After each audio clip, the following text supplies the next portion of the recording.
एक बड़े से लेंस से बार बार वामिका की हथेली को कभी तिरछा तो कभी अलट पलट के देख रहे पंडित ने कहा, वाह, किस्मत हो तो बिटिया तुम्हारी जैसी। अरे बताओ ना पंडित जी, ऐसी क्या किस्मत है वामू की? यह पूछना था आशीष का, जो वामिका को प्यार से वामू कहता और वामिका उसे आंसू। मेले में अपना भविष्य जानने की जिज्ञासा में वामिका ने उत्साह में आंसू से कहा कि चल अपना फ्यूचर देखते हैं। वामिका बैंक में पीओ बन चुकी थी, तो आशीष का अभी तक कुछ करने का इरादा था नहीं। किसी का बंधुआ मजदूर बनना उसे गवारा नहीं था। बिजनेस के लिए माइंड मेकअप था नहीं और स्टार्टअप के लिए उसके पास कोई आइडिया नहीं था।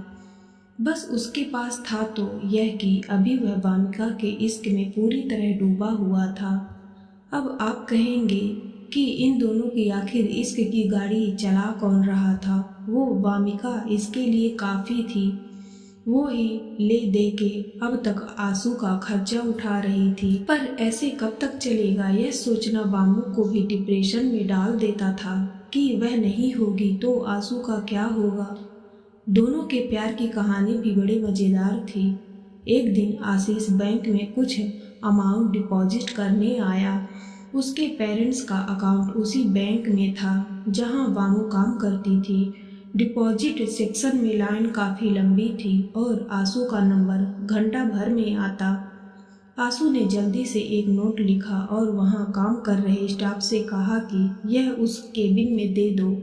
यह पढ़ते ही जैसे उसने देखना चाहा कि कौन है, फिर आशीष ने हाथ ऊपर कर लिया। वामिका ने अपने बराबर वाले सेक्शन में बैठे कलीग से कहा कि प्लीज क्या आप उसका डिपॉजिट कर देंगे, वह जान पहचान का है। असल में वामिका चाहती थी कि ऐसे छिछोरा जितनी जल्दी हो सके चला जाए। बस इतना कहना था वामिका का कि उसके कलीग ने तुरंत ही आशीष को बुलाकर उसका डिपॉजिट कर लिया। आशीष को तो यही चाहिए था कि उसका नंबर जल्दी आ जाए और वह इतनी लंबी लाइन में से खड़ा होने से बच सके। आशीष का काम हो चुका था और फिर वह वामिका की तरफ स्माइल करता हुआ बैंक से बाहर निकल गया। अब तो जब भी आशीष को बैंक का काम होता तो वह वामिका का रिश्तेदार हूँ कहकर काम करवा लिया करता। यह बात वामिका को अब तक पता नहीं थी और जब पता चली तो उसने भी अपने रिश्तेदारों से मिलना चाहा।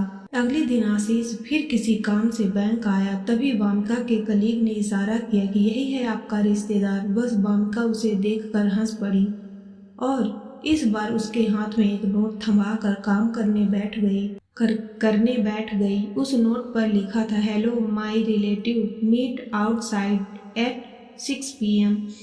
यह नोट देखकर आशीष का मुंह खुला का खुला रह गया और वह वामिका को देखकर मुस्कुरा कर निकल गया। वामिका को गेट के बाहर इंतजार करना पड़ा। तय समय से 10 मिनट बाद आशीष अपने बुलेट से आया। वामिका ने उसे देखा, बगल के CCD कैफे में चली गई और ग्लास वॉल से उसे इशारा किया। आशीष उसके सामने था। वेटर 2 हॉट चॉकलेट कॉफ़ी और लावा केक का ऑर्डर नोट कर चला गया। हेलो रिलेटिव, मैं Wamiqa. Your name Ashish this side. Introduction round बस इतना ही चला और दोनों हंसते हुए कैफे से बाहर निकले थे। आशीष अब आंसू था और वामिका इस कॉफ़ी के बाद से वामू। आंसू ने कहा, मैं ड्रॉप कर देता हूँ, इस बहाने रिलेटिव के घर का एड्रेस भी मिल जाएगा। और फिर दोनों हंस पड़े। उस दिन रात भर दोनों एक दूसरे के साथ चैटिंग करते रहे, जैसे स्कूल या कॉलेज में स्लैम बुक का ट्रेंड होता था। ठीक वैसा ही वामू उससे पूछने लगी फेवरेट कलर, क्यूजीन, स्पोर्ट्स तक तो ठीक था। वामू ने आंसू से उसके क्रश के बारे में पूछा। आंसू उसे बताता गया और ऐसे करते करते दोनों हर दिन मिलने लगे। हालात यह हो गए कि वामू को हमेशा आंसू के लिए सपने आने लगे। बैंक में अक्सर अमाउंट को ठीक से चेक ना कर पाने में हजार मिसिंग दिखने लगा। यह लगभग हर महीने होने लगा। ऐसे में उसे पैसे अपनी सैलरी से भरने पड़ते। बैंक भरने पड़ते। ऐसे में बैंक मैनेजर से वामिका को नोटिस मिलने लगे। वो अलग यह बात शाम को उसने आंसू को भी बताई कि काम में मन ना लगने से काफ़ी पैसा मेरी सैलरी से कट हो जाएगा, क्योंकि लोग मुझे उलझा हुआ देखकर डिपॉजिट देते कम हैं और स्लिप पर भरते ज़्यादा हैं। आंसू ने कहा, तुम काम पर ध्यान लगाओ वामू, अब तक तुम हमेशा मन लगाकर काम करती थी और फिर मैं कहाँ भागे जा रहा हूँ। हम दोनों तो हमेशा के लिए एक होंगे ही। बस घर में मम्मी पापा को समय देखकर बताऊंगा।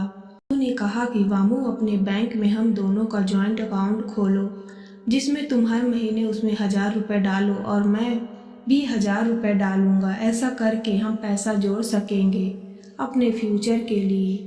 Wow, what an idea sir ji, कहकर वामू ने आंसू को चूम लिया। लेकिन वेट, तुम्हें यह मस्त आइडिया आया कहाँ से? दरअसल आंसू को यह आइडिया सोशल मीडिया से मिला, जहां उसने कुछ समय पहले ट्विटर पर वायरल मैसेज को देखा। मैसेज था, हार्ट ब्रेक इंश्योरेंस फंड, धोखा खाने के बाद भी गर्लफ्रेंड से मिले 25,000 रुपये। यह सब दोनों के जॉइंट अकाउंट में जुड़े पैसे थे, जिसमें प्रतीक और उसकी गर्लफ्रेंड ने एक एग्रीमेंट किया कि जो भी प्यार में धोखा खाएगा उसे पूरी राशि हार्ट ब्रेक इंश्योरेंस फंड के रूप में दे दी जाएगी। और ऐसा करके प्रतीक को तकरीबन 25,000 का चेक मिल गया था। आंसू ने यह पूरा माजरा वामू को बताया और कहा कि इसलिए मुझे यह आइडिया आया। वामू ने पूछा कि पर हम तो शादी करेंगे ना आशु? हाँ तो वामू, मैं यह फंड अपने नए घर के लिए कर रहे हैं और तब तक मुझे कोई ना कोई काम तो मिल ही जाएगा।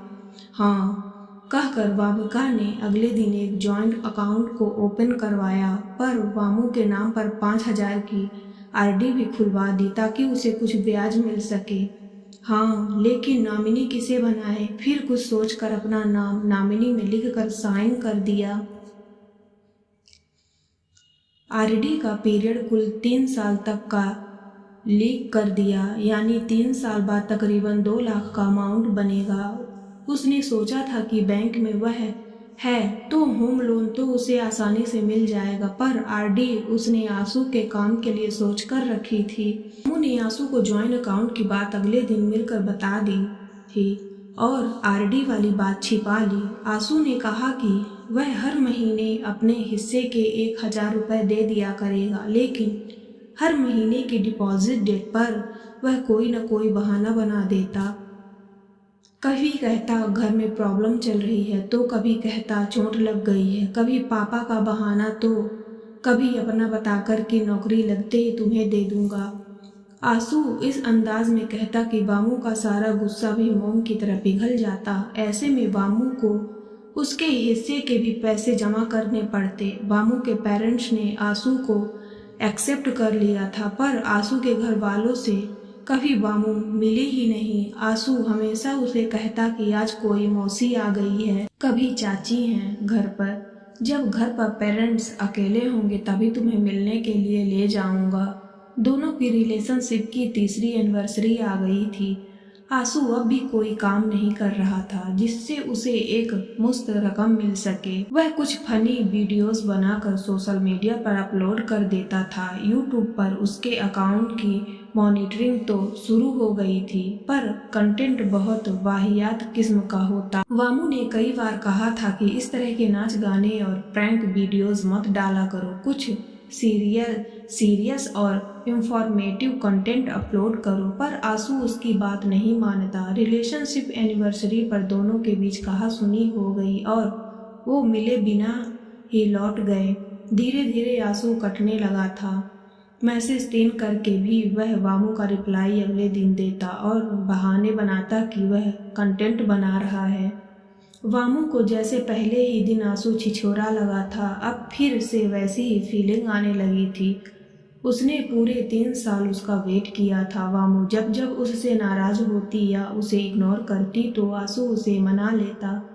कभी उसके बैंक में जाकर उसे सरप्राइज करता, तो कभी उसके घर के नीचे आकर घुटने के बल बैठकर शाहरुख पोज बनाता। ऐसे में वामू का गुस्सा झट से गायब हो जाता और उस दिन या रात वह एक दूसरे के साथ बिता। अगले दिन फिर आंसू इग्नोर करता और यह सिलसिला यूं ही चलता रहा। आंसू के सीरियस होकर काम न करने को लेकर अक्सर दोनों में बहस होती, जो 1-2 घंटे से बढ़कर 1-2 दिन और फिर हफ्ते भर की नाराजगी तक पहुंचने लगी। शाम 6 बजे आंसू जब वामू के बैंक पहुंचा तो उसने देखा कि वह अपनी बगल की सीट वाले अभिषेक के साथ निकल रही थी।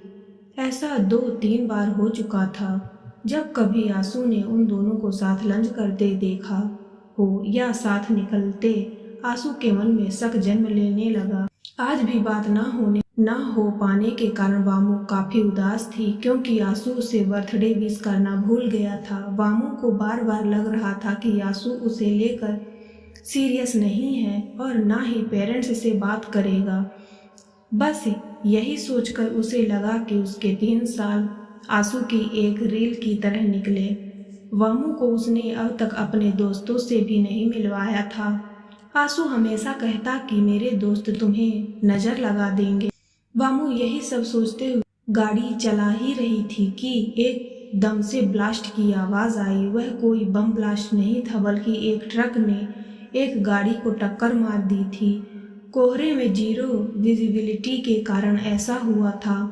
वह गाड़ी वामिका की थी। स्पॉट पर ही वामू की डेथ हो गई। यह रोड एक्सीडेंट इतना बड़ा था कि तुरंत सब जगह लाइव दिखाया जाने लगा था। वामू की बॉडी स्टीयरिंग और सीट के बीच बुरी तरह फंस गई थी। आंसू जैसे ही अपने ब्लॉक के लिए उस स्पॉट पर पहुंचा तो जैसे चीख पड़ा। पुलिस ने सब जगह फ्लैग लगा दिए थे और आंसू उन फ्लैग को जंप कर वामू की गाड़ी तक पहुंचा। वामू वामू कर वह उसे देख तड़पता रहा। उसी ने वामू के ऑफिस और घर वालों को बुलाया। कब वामू को गाड़ी से निकाला गया और शमशान घाट ले जाया गया, आंसू को कुछ होश नहीं था। आज 5वां दिन था जब आंसू वामू के घर पर ही था।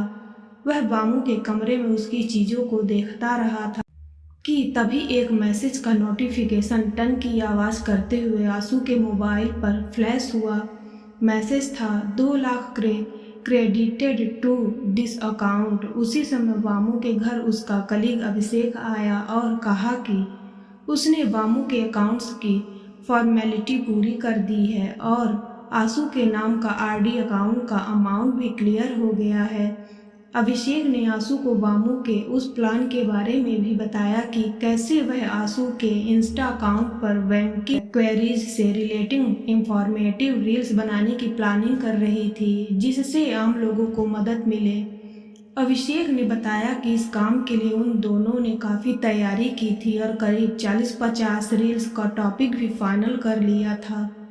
ये सब सुनकर आंसू के हाथ कांपने लगे और वो जोर जोर से रोने लगा, क्योंकि उसने वामू पर उस बात के लिए शक किया था जो काम वो उसके लिए कर रही थी। इस बार आंसू को पैसे नहीं, वामू का साथ चाहिए था।